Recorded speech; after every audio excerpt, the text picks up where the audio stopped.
Are you all ready to go, sir? Yeah. Okay. All right, everyone. I'd like to introduce Mr. Joe Kowalski of ServiceMonster, and Joe's here to talk to us about leadership. Joe, it's all yours. Thank you. Can you guys hear me okay? Yep.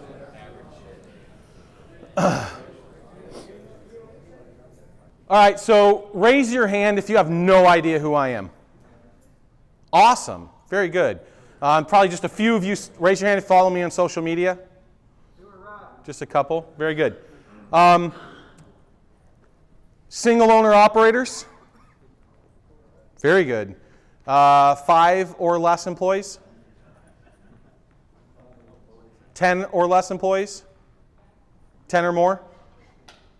Cool. Just getting an idea of the audience. Single owner operators who have no employees that never want to grow, raise your hand. Hey, there are people like that. They tried the employment thing, right? Well, first of all, I have to ask, if that's you, then why are you here?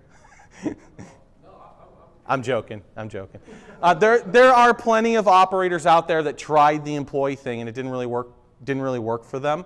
Lots of headache, lots of hardship. Maybe didn't like the attrition and the retraining and said, you know what, I could just kind of do my own thing. So obviously not really anybody here, so I won't harp on that too much. We all know you can't be on the truck for your whole life, right? Because you're not making any money when you get hurt, when you get sick, things don't run, you got to tell clients, so not a thing. So I guess a little bit about me then, since most of you guys don't really know who I am. My name's Joe Kowalski. I am the founder and CEO of ServiceMonster. It's a CRM, field service and marketing automation platform. And that's about all I'm going to say about that here in this speech. I'm not here to sell you anything. I started ServiceMonster with the belief that I wanted to help unlikely business owners build massively successful businesses. That's my why. That's why I started ServiceMonster. That is also the same reason why we pump out huge amounts of value content multiple times a week for absolutely free. So we have a YouTube channel. You can follow me on Facebook. Lots of great content that we're creating all the time. There's no ask. There's no email to get the white paper and any of that stuff. It's because I really want to help unlikely business owners build massively successful service businesses. The reason why that's important to me is because that's my story. At 21, I was dyslexic.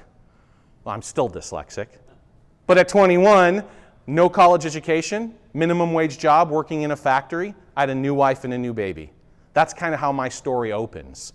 Right? Didn't do great in school, never had an opportunity for university, and my wife and I found ourselves, mostly her, pregnant, and I'm working in the factory just grinding on aluminum parts. And I knew that could not be where I ended up. And so I read a book on process engineering, got a job as a warehouse manager, used that to leverage a job at a chemical manufacturing plant where I was a warehouse manager there, then realized that, 21 years old, I was kind of at the top of my game. 22 now, 23, I'm in this warehouse management position. But it was a chemical manufacturing plant, so I asked if I could go scrub pots on the manufacturing floor because it paid a little bit more. And then over a few months, I read a couple books on organic chemistry and polymer chemistry, and I started making chemical on the manufacturing floor. The R&D director grabbed my lab notebook, because if you're a scientist, you have a lab notebook, and everything's written down and keep data. And he flipped. So I'd never seen a lab notebook like this. You're doing stuff that not even my R&D guys are doing. And he cultivated me and brought me into R&D, biomedical polymer research and development, working side by side with dual PhDs. So that was pretty cool.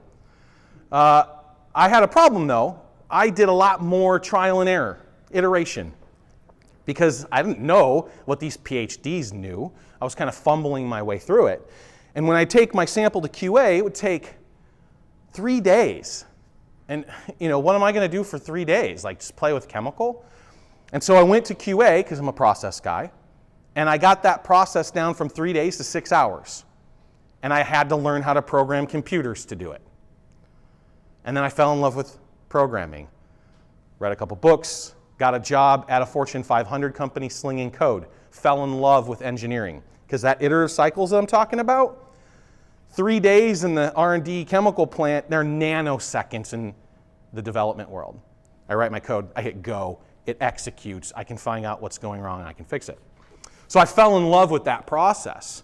And I then started working for Fortune 500 companies, making tons of money for them. Wasn't really bothered by it too much, but it was one of those things that was back in my mind. I had 3 failed businesses at this point. I had an audio engineering career, and I tried to help a couple bands out, and that didn't really work out for me too well. A couple other failed businesses along my way, so I always had that entrepreneurial blood. But now I'm in a cubicle. This is 2000. I'm making $100,000 a year. From 96 to 2000, I was minimum wage. Now I'm slinging code like I was high in the hog. And then I got cancer. Hodgkin's lymphoma stage 3B. My wife and I had our second child at the time. Massive perspective shift, right? It really helped identify what was important to me and why the hell I was making so much money for other people. And so that was the start of the entrepreneurial seizure that I had. Read some more books. For a year and a half, I was a junior partner in a startup and learned exactly what not to do with the startup over those last 18 months.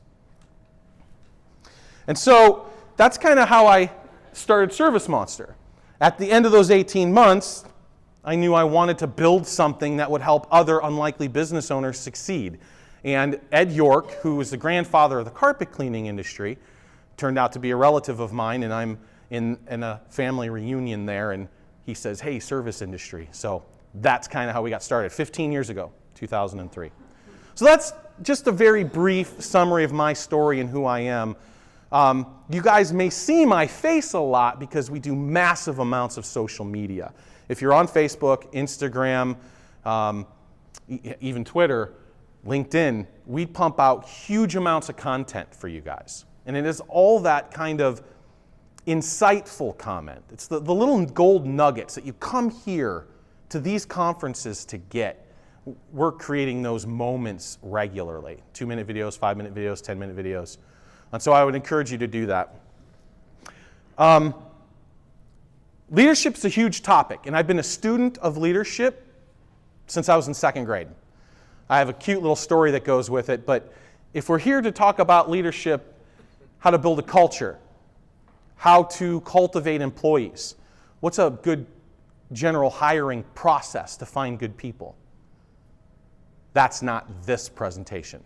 I did that presentation in April, and it is currently sitting on my wall. So you have a twofer.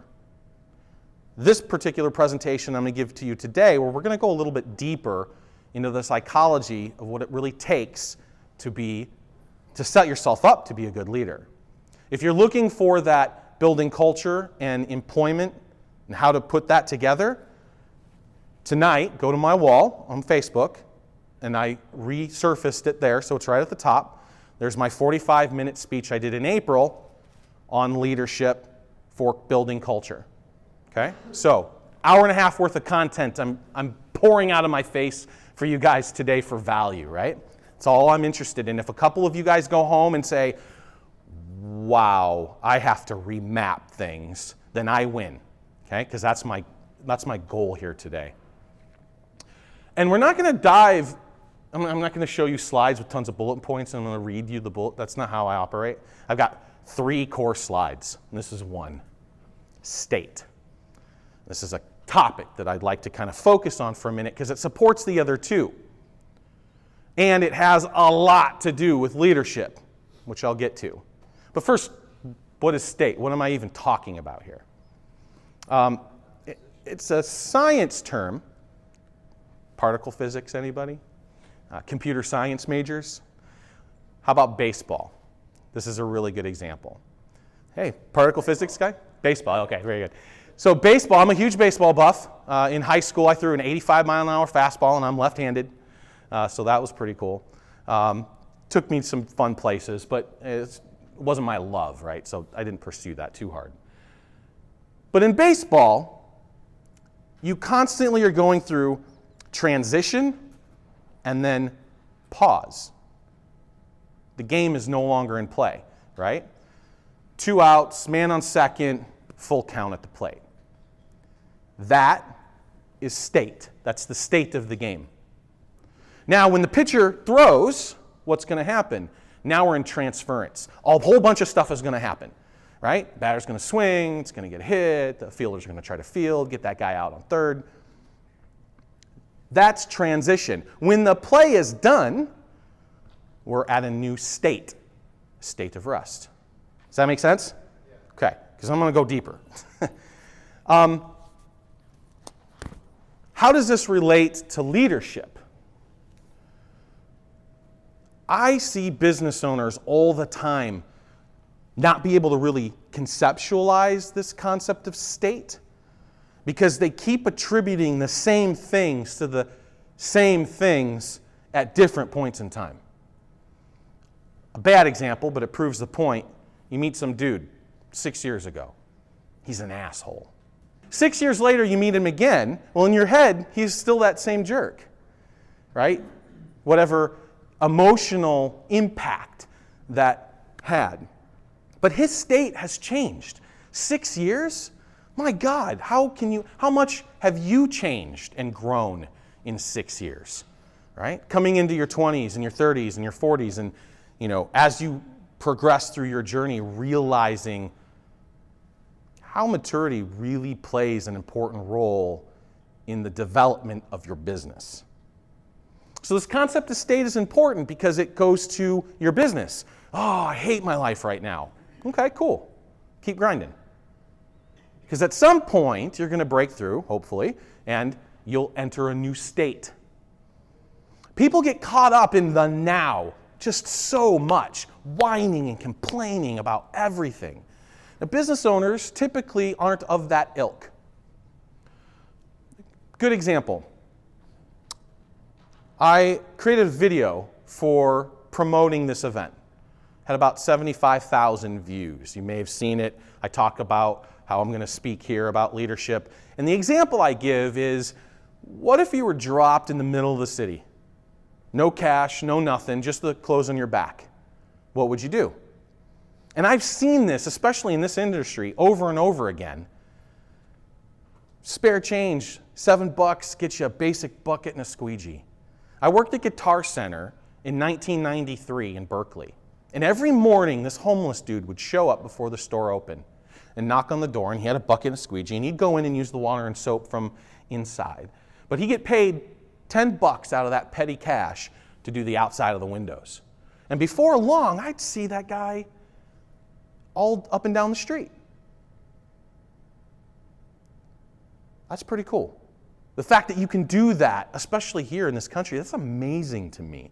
It is pretty damn easy to start a business. Would we all agree on that?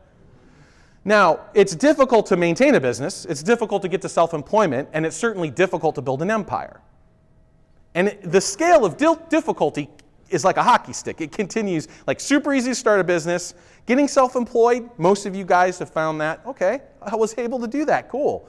And now really building to that multi-million-dollar empire that you are gunning for. That takes a different muscle.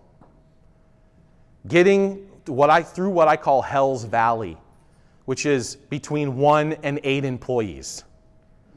Like having no employees, that's not bad.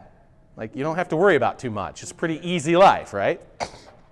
But then you get sick and money doesn't come in and you're like, I can only do so much with my time and I'm trading dollars for hours. And as you learn more about business, you realize, man, this is not the way I should be doing this. And so we start looking for employment and help in ways that we can get more sales and get more cash in the coffers to move on that.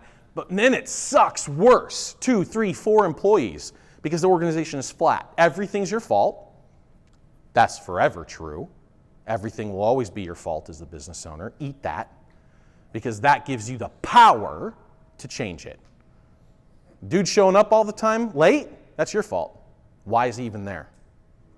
What kind of culture are you creating for the all-stars in your organization? Right? So again, this concept of state, and as you see here, I brew it up. It's a white with the block. How many of you saw the colors change? Paying attention to that. it's in transition, but it's still stuck. So this word state is actually representing itself from the conceptual point that I'm trying to give you guys. But back to the video. What I found amazing about that video wasn't the video itself or how many views it got. Justin makes me look like a rock star, so those videos win all the time. It's very good stuff. But what I found really interesting about the video was the shade I caught from it. Tons of people who are probably barely employable arguing about how hard it is to start a business, how the man's got you down, how the paperwork is crazy, how you need all this cash to get started. Now, everyone in this room would have read through those comments, and some of you probably did, and just went, what are these, what? What? I don't understand. How could you be in that place? They are in a state that tells them there's a huge barrier to entry for starting a business. And you guys all know, being on the south side of that, that's bullshit. It gets harder. The starting part's easy. But now I'll challenge you, because in a lot of ways, you, to those people who have that roadblock, is kind of how I see the thousands of business owners that we've helped over the years, and getting them to a higher level of thinking in a transitionary period where they understand that they're in a state that's not good for their business. You are the worst enemy in your business. Period. Would anybody argue with that? Soul searching, like finding people to complement your weaknesses is a big deal. Understanding what your weaknesses are is a big deal. Okay? So again, state as a matter of how you grow your business is understanding that everything's in a cycle, that everything is, if you're doing it intentionally, improving, and that your state is constantly changing. Your employee state is constantly changing. An employee that was awesome for 8 months that suddenly now shows up smelling like pot and he's always late. You know, it's like the state's changed. And again, I'm going to talk about empathy in a minute, but you can put your arm around and be like, yo, dog, this isn't working, man. What happened to you? And then at first, we're going to try to help those employees out. Oh, man, my dog died. I lost my girlfriend. It's like, okay, that sucks. But we got to make money. So you need to put a smile on your face. And like, I can help you on those truck rides. We can talk about what you're going through. But I need you to be here and I need you to be present. 1. 2, gone. Hire slow, fire fast. I say that all the time. You go watch my other leadership speech that's sitting on my wall. You'll hear me say that a bunch of times. I say it all over the company, straight to our employees' face. Say it again. Hire slow, fire fast. How many of you have waited too long to fire an employee? Oh, bullshit. Come on. Every one of us who've had employees has gone through that, like, oh, I know. And then you have that little splinter, and then you try to help, and then things just get worse. They never get better. Now, you can try to help, and sometimes it is situational. Sometimes you have a great employee that has an issue, and you've got to learn how to distinguish between those two. But that just takes time. It's a muscle that you have to exercise. One more thing on state. Again, it's a little deeper, but I think it's important. I often picture our entry into this world like getting dropped in the river. DNA, geolocation, parentage, culture, neighborhood, we can't control any of it. In the early days, we don't control anything. Education, how we learn, what we learn, it's all fed to us. And as we grow and get older, we understand, hopefully we take a little bit of control over that. But if you look at that analogy as you're sitting in the river in an inner tube, your current state, you can't do jack about. You're in the river, you're in the spot in the river, and that's just what it is. Now, as the river moves forward, if you have vision, you can see down the river. And you can see, oh, there's a fork down there. It's like, I might want to be over here. And what are we setting ourselves up for? So that when we get to that point in time, we've already made the decisions needed to make to go down the fork we want to go down. That's a big concept. I mean, that's something that I think about a lot. Because we cannot change our current circumstances, but we sure as hell can plan for what we want to do and set ourselves up to be in the best opportunity that we can be to take advantage of that. So yeah, I mean, it's, this constant flux, being mindful of it, having an understanding of it, and this is going to wrap into the other two topics that I talk about, okay? This constant change and evolution and understanding where you want to be and doing things today that will put you in that proper place. I do want to talk about empathy. Because without empathy and understanding and mastery of state, and the next one I'm going to talk about, which is introspection, without those three things, you will not be the most effective leader and your business will not thrive. It's just a fact. Empathy helps us understand the other person's point of view. Who? I don't know, question mark. The client is the best example. Setting expectations properly for your client. Understanding what their perception of your service is. What does it really look like to them? From their point of view. Being able to take yourself out of yourself and understand their needs. There's a good book called The Storytelling Brand, or the Story, what is it, Javi? Story Brand? Story Brand? Yes, Story Brand. It's an amazing marketing book. And it talks about the hero's journey and how we need to put ourselves more, our clients more as the hero. When we do marketing, most of the time, you're talking about yourself. I've been in business for 7 years. We provide the best power washing services, window cleaning services, and soft wash services available. Like, who cares? Nobody cares about that. Make them the hero. What do they care about? Clean, healthy, easy. Right? From their point of view, being empathetic to their point of view will make you a better marketer. It will also make you a better leader. Employees within your organization, having that empathy. Now, I'm not saying just let people walk all over you. That's not what empathy means to me. To me, it's a level of understanding. And then you can decide to take action. I can be empathetic that one of my employees had a rough couple days. That doesn't mean I need to cut them any slack when it comes to doing the shit in the business that we need to get done. But it does mean that I might go out to lunch with them and talk to them about it.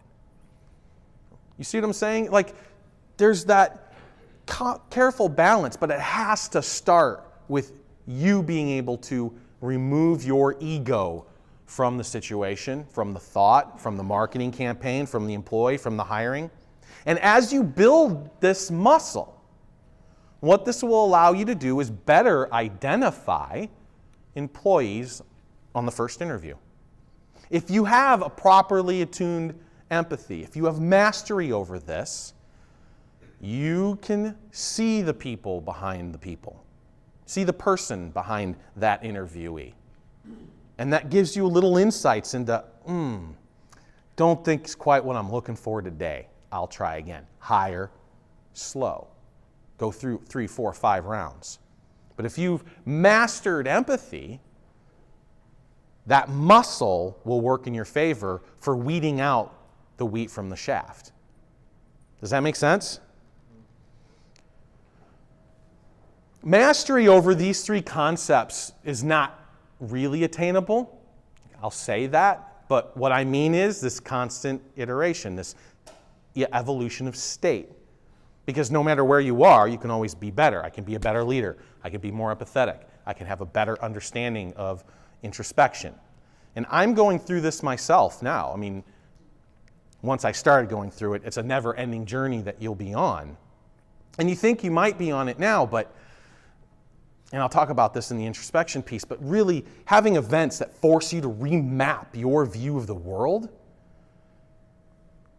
that's when you realize, like, oh, there's a whole other level to this leadership stuff. There's a whole other level to growing a business where the people there are happy and they're doing work that makes them fulfilled. and puts a smile on their face, and they want to show up in the morning ready to go. You can create that culture. And then, of course, the last thing I want to kind of focus on is this concept of introspection. It's not thinking to yourself, right? Or having a conversation with yourself. To me, introspection goes a level beyond that. This is thought in motion. In most cases, thinking doesn't create action. It creates a plan for action, has some ideas for action, but doesn't actually create change. It doesn't change the state. Introspection is the only mental exercise where you will actually physically change your state. And that is what I mean by introspection.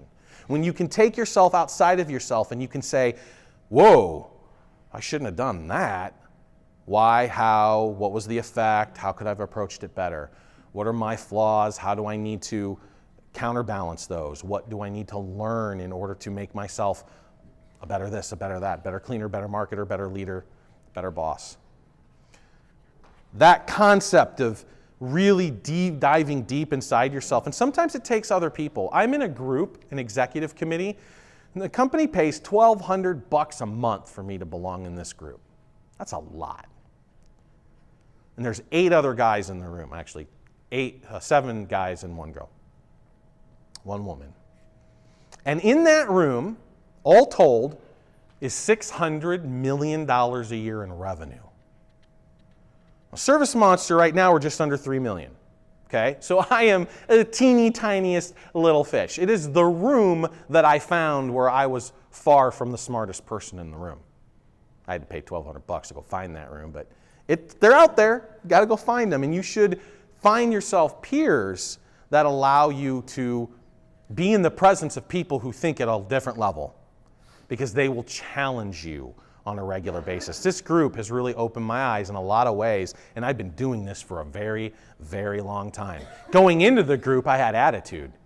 Like, oh, my business is so complex. I invented SaaS, software as a service. I mean, I won't bore you with the details about that, but the business model didn't exist. There was no blog posts for me to go to, or there was no association for me to hang out with. Like, brand new. Software as a service did not exist in early 2000. So that was tough. And so I developed this, but my business is so complex. There's so many moving parts. There's technology and the people and the things that we want to do. I don't know if even another business owner who's very successful will be able to help me or give me proper insight. Wrong. I was way wrong. Seriously. And I walked into the room and I got my ass handed to me pretty quick. And it was humbling, and it was very good for me. And me standing up here talking about concepts, and some of you guys are like, man, I'm going to go watch that other video. He said that was a lot more, gave me directions. This one's like, woo-woo. And what I'm telling you is this is a result from me having several iterations of moments of awe. And what I mean by that is going through an experience so radically altering that it forces you to change your mapping of the entire world. This was very real for me at 25 when I went through cancer. This was my first moment of, again, the term awe doesn't do its justice unless you put that definition that I just gave you, right? Oh, that's amazing, mind blown. That's not what I'm talking about. As entrepreneurs, we have that kind of stuff all the time. And we improve ourselves all the time. But when you see something so or catch a concept so over the top, so different than what your approach has been, and you really have the introspection to sit and think about that and remap how you view the world. I don't know if other people do this. I maybe should have focus grouped this ahead of time. But when I come into a new area like Houston, I've never been here. I'm driving around, I'm lost, right? Don't know where landmarks are, streets and roads and orientation to northwest, east, south. I have no idea. And every time we move into a new town or city, there's that initial, I have this initial view of the way things are. How many of you guys will then, like 3, 6, 8 months later, reflect back on you as the first week or two in that town and go, holy crap, I had this all weirded out and backwards, right? Yeah. This is what I'm talking about in life. That same feeling of like, oh, I'm on the other side of it. I totally understand how the map goes now. So having that introspection, being able to really apply that empathy and focus on the fact that everything is a moment in time and that things will change. Good, bad, or indifferent. If things suck right now, it's cool. It's going to get better. And if things are awesome right now, just wait, they'll suck again too. 100%. I'm looking at dashboards right now for the first time in 15 years, and I'm going, I don't like those numbers. Like, some of the numbers are awesome, and some of them aren't so awesome. I understand them. We knew ahead of time decisions we were going to make were going to have those effects. Doesn't mean I like it. Doesn't mean I like it. But I am okay with it. So what does mastery of these three concepts really look like? Putting them all together, and I'll talk about what it looks like, but when you put them all together and you can really devote that to your leadership and to your employees and building a culture, you can take them to war. I have employees that have worked for me for 15 years. I have people who worked without pay. I have people who came in doing one job and I discovered they were passionate about something that I could leverage to make money. Stole them up. Justin, our videographer, is a perfect example of this. He came in stuffing cards in our filming schedule department because we send out thank you reminder cards to our clients' clients. That's what he came in at. He was like, man, this is a pretty cool company. Like, I think I want to do this full time. Maybe not stuffing cards, but so we showed him how to run a printer, and that was cool. And then one day I heard that he liked to do video. I was like, oh, dude.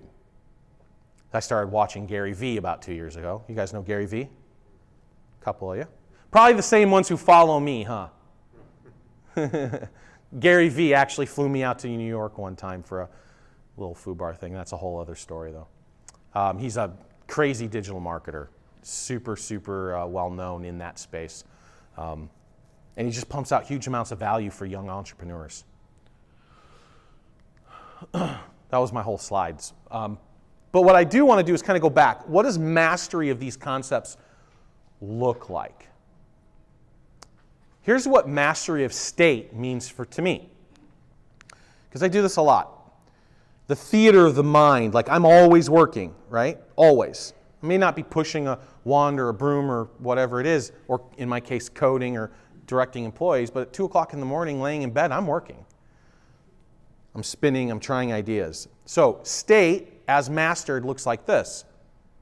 I take a look at the current circumstances, and I assess the battlefield, competition, market movement, different verticals, and I have some prediction and probabilities. Low probabilities, I don't spend any brain power to. High probabilities, I'll map out.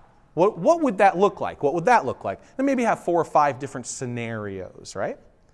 But I know what they look like through their transition, and which is really interesting because then, as I wait for the states to change, I look at telltale signs, and in order to have this path happen, A, B, and C had to have happened first, and if it didn't, I can wipe it off the board. Now my list of probabilities or the probable outcomes, it gets reduced. Am I making sense here? Okay? So processing these probabilities and looking for telltale signs and then reassessing gives me huge advantage over our competition, gives me the empathy needed to make sure I deliver what you guys want in your businesses, not what I feel that you want. And having the introspection to really understand that what we delivered, is it doing what it was supposed to do?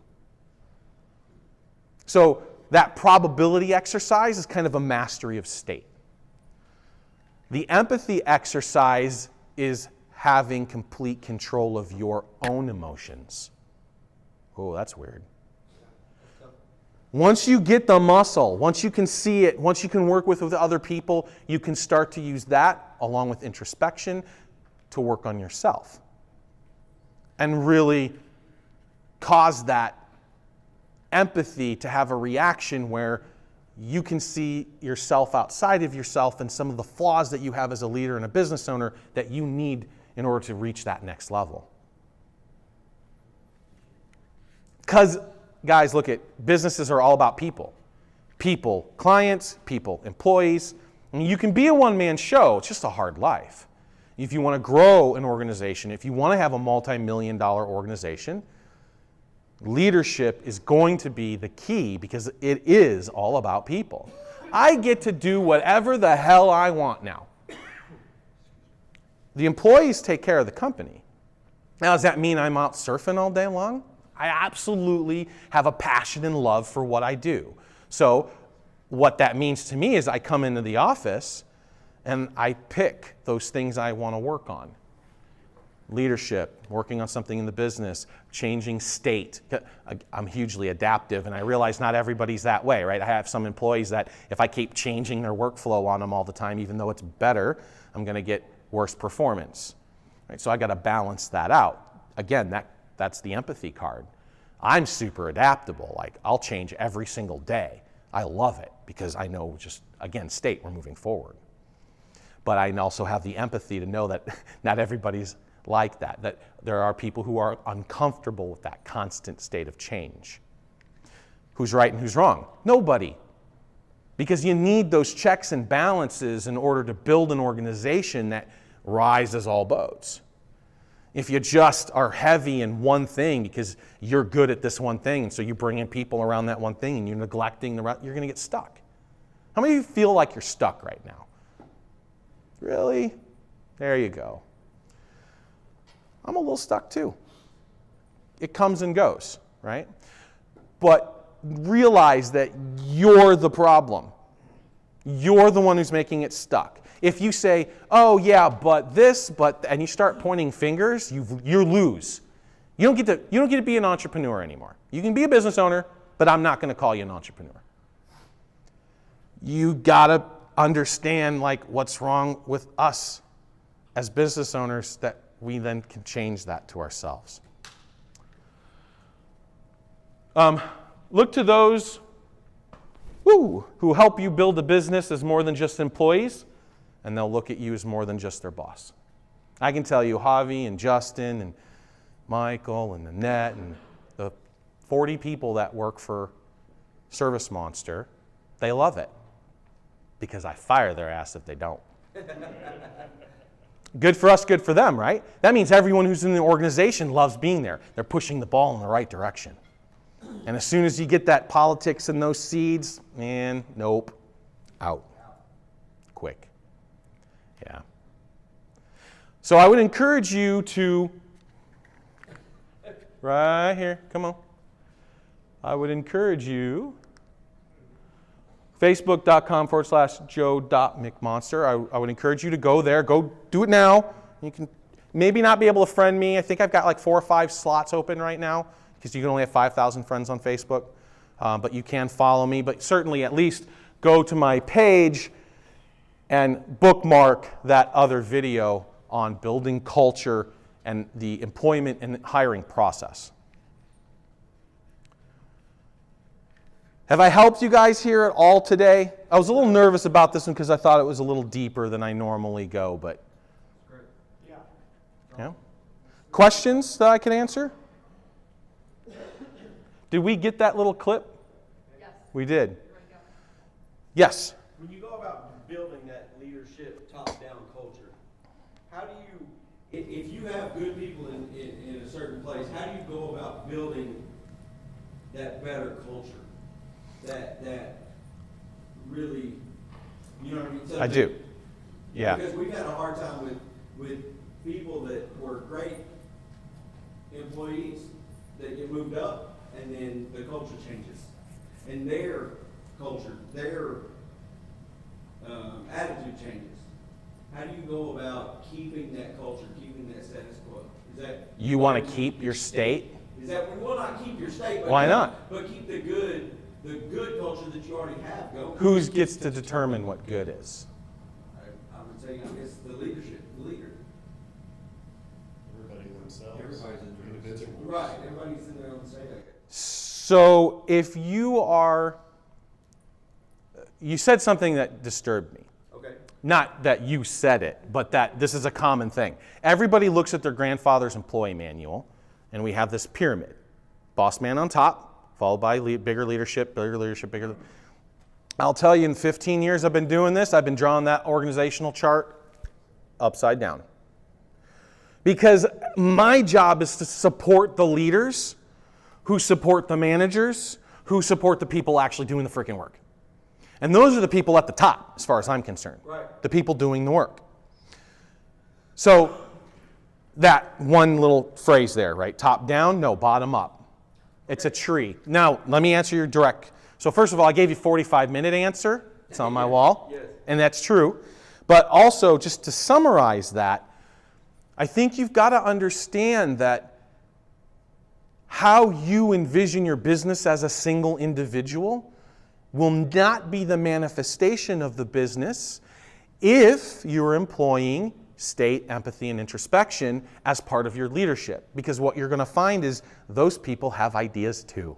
Right. Some of those ideas are good, some of those are better than yours, and some of those are not so good. The business owner will have more intuition than anyone else, but they're not God. Which means that sometimes you'll see things like, oh, I don't like that, but I'm going to go ahead and let them do it because, and they'll be like, whoa, what? I gave Justin flack on one video he did. I wasn't sure I wanted to release it. You know, it's kind of like, I'm in my Fat Joe phase. So it's like, So, but Justin and Michael kicked it out anyways. They just sent it out. And that thing had like 50,000 views and got all kinds of attention, and then which resulted in leads and sales like it's supposed to. So I think that the answer is both through good leadership of your leaders and giving them the room to grow and change their own state. But you should then be talking to them about state, introspection, and empathy. Okay. Right? We should be taking the leaders. There's a book called From Good to Great. Okay, it's a freaking amazing book. It's a little deep too. It analyzed, I think it was like 15 different businesses on the Fortune 500, stock market, and they had certain trends that were absolutely impossible to beat. Like 15 years of complete growth that was at least 3 times their market or better. Like ridiculous and sustained. And so he did this analysis and he kind of looked at like what those leaders, and he discovered there's kind of 5 levels of leadership. How many of you guys operate on the rule, show me, don't tell me? Or I will never ask out of my employees what I don't do myself. Okay, I have mixed feelings about that. That's a level 1 leader.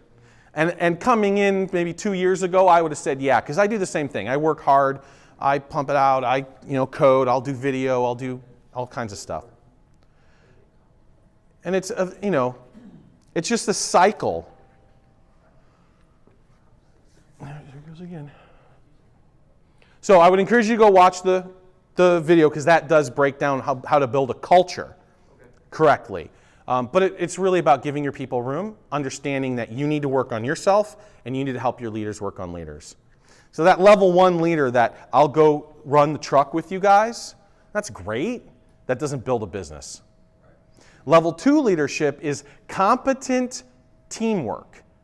Like you can be involved in the team and have part of that leadership in the team, but you're still doing a lot of the work. Level 3 is a manager, someone who looks at ways to grow the team and benefit the team, but they're not doing the day-to-day grind. And a level 4 is a leader of leaders. And then there's this mythic level 5 leadership, which those of us who understand what Collins was writing about in Good to Great, like we want to be there, but there's maybe only been about 10 people who have reached that state. Like Steve Jobs didn't do it until after he came back from Pixar. Because it took that experience to get kicked out of Apple and then go run Next and fail. And I don't know if you guys know his history, and then come back to Apple and pull them from the brink of absolute collapse. They were 6 months from insolvency. And he just brought them back because he learned so much from those other organizations. He didn't have the skills before. He didn't have introspection, even though he was a Buddhist and studied under a whole bunch of Indian people. So anyway, more questions? Yes. I posted on Facebook a while back about the business owner's hell, and when I read it, and I've never seen anything from it before, but when I read it, Now, here's a guy that knows what he's talking about. You mind just expanding on that a little bit? Yeah, the Hell's Valley. Yes. Right, and that's the concept that employees 1 through 6 make your job worse. And that you've got to get out of that to see the light at the end of the tunnel. That 7th or 8th employee starts to come into par with single owner operator, self-employed, in terms of freedom and leadership and power. Because now you've got people who are managing some of those people. And when somebody leaves and has to be rehired, it's those people that do it, not you chasing your tail, running all over the place. So getting to that 8th, 9th, 10th employee, that's a big deal because a lot of guys will get into that Hell's Valley and they'll grind it out, and then they'll get stuck because they lack the empathy, introspection, and understanding of state that it takes to transition them out of Hell's Valley, and then your life is amazing past 10 employees. Who has more than 10 employees? Yeah, pretty good life? Okay, how many employees do you have? 12 right now. 12 right now, okay. I mean, I could go at you, but I won't do that here in front of everybody. And we can talk about like where you're at in your structure and your leadership and what you're doing. Are you on the truck? No. Good. Ever? No, very rare. Ever. Good. Ever. Yeah, you're on the truck. He's not. No? All right, good. Good. More questions? Yes. Yeah, I'm not sure just pick which one you want to answer both. I don't know if it's really a question, but you said one thing early, and I was like, how do you find that out? And then you said you had cancer. So I don't know what I want to know about more, your dyslexia. Sure. How you found out, or your cancer. Those are both two huge items to overcome. Yeah. And just kind of how that has woven into your philosophy and your business and your leadership style. Yeah, very good. That's pretty deep. Like the dyslexia thing hurt, coming up grade school and junior high. It wasn't diagnosed for me, but I was one of those special kids. I couldn't read out loud, and I was terrified of reading out loud. Holy shit. You couldn't. Spelling, couldn't do it. I'd fail spelling tests. My parents would write that shit 50 times, every single word on that page, and I'd go fail. And it wasn't until I started cheating on spelling tests that I started getting decent grades. Total truth. Because I was tired of it. Does that explain empathy? Because I was tied up. I lost half what you said because I was looking at that word misspelled. Oh, you serious? Yeah. Which? There's no A. There's no A. There's no A. I looked at it for a while. There's no A. No one called me on that for the last one, too. That's freaking hilarious. That's hilarious. Okay, so obviously I'm an idiot. There's a possibility you're not going to go somewhere with it. I kept waiting. I didn't put you on Twitter, but you might be in a group text maybe. The color change on the first one, I was waiting for the A to show up. Right. Oh, state? I thought you had like a really deep, like empty. Right, because the color change was pretty deep. I thought you had like an empathy, empty. No. So can we get back to my story now? So yeah, I was labeled as not so smart, and intellect didn't become part of my fabric of my being until I graduated high school and discovered that, okay, I'm not stupid, and okay, everybody left school, but they stopped learning. So what dyslexia taught me was how to teach myself, because I wasn't getting it from school. I wasn't getting it from the teachers. And I followed my passions and then dove deep on those and then figured out pretty quickly I'm a polymath. And again, I don't take credit, DNA, parentage, whatever.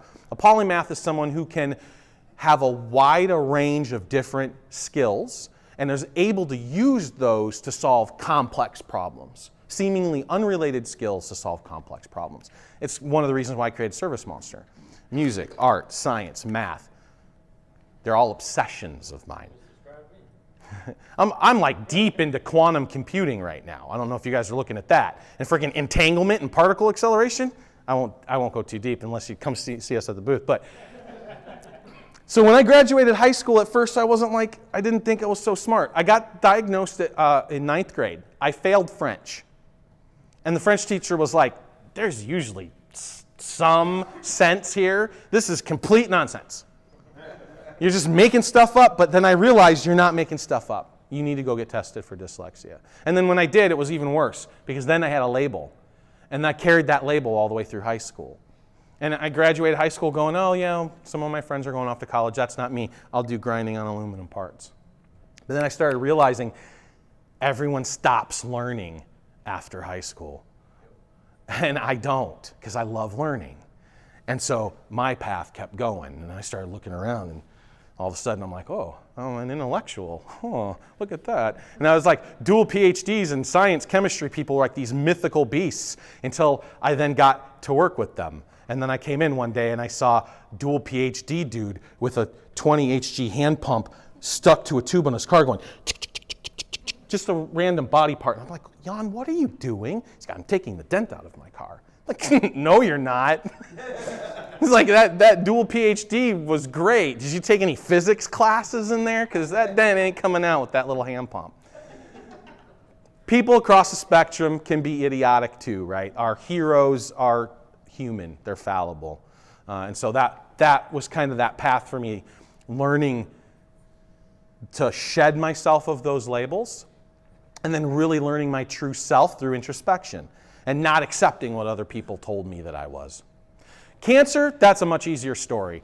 You know, I'm working my ass off. Chemo and radiation for 9 months, I missed 4 days of work because I suffocate when I'm not pushing the ball forward. That's worse than the chemo to me. I'm getting chased by the lion, and if I just am complacent, and I'm no fun at parties. And if I'm not complacent at any point in time, like I don't have anxiety. My daughter's like through the roof anxiety. The only time I feel anxiety at all is when I'm on vacation. No lie. Straight truth. I gotta go win. So I hope that helped. When they discovered I had cancer because I lost the use of my right arm completely.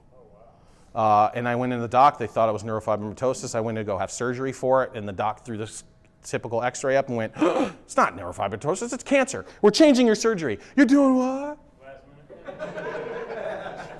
Come out with a scar in my neck. They do a biopsy. 6 months of chemo and radiation. I'm out. Terrified my wife. It was much harder on her. Since then, we now have 5 children. Run a homestead. Thank you. 5 children. We run a homestead. We grow our own beef, chicken, and pork and veg. And we're teaching our children that. We homeschool. So stewardship of the land and learning that kind of stuff is really important to us. So.